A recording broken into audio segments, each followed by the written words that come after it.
Welcome back.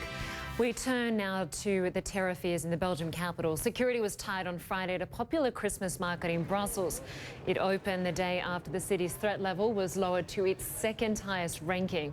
Also on Friday, Belgium officials arrested and charged one man with participation in a terrorist organisation, but they haven't released any details.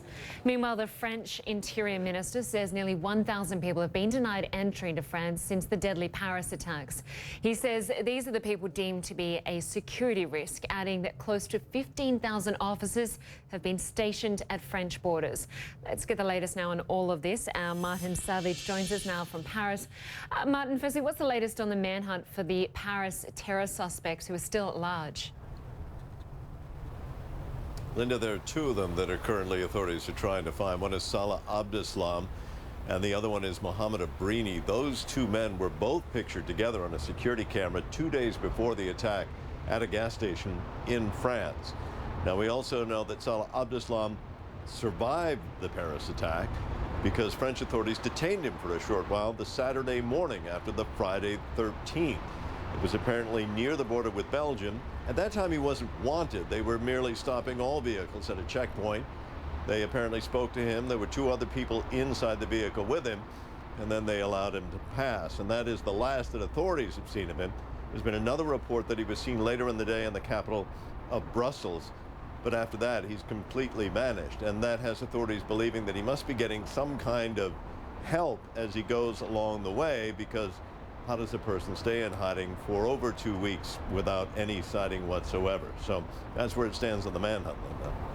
And Martin, at least 150 heads of state arriving there in Paris for the climate summit. Just describe the security that's in place.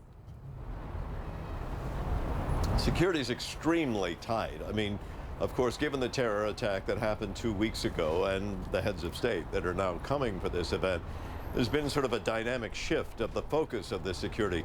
COP21, as it's known here, was also to have a very large public contingent here. A number of public demonstrations were going to take place. Those have all been scaled back or canceled as a result of the fact that now all of the security is going to be focused on protecting the venue and protecting the heads of state. 8,000 police, 3,000 at the venue site, 5,000 on the border, then the military as well that has been brought in.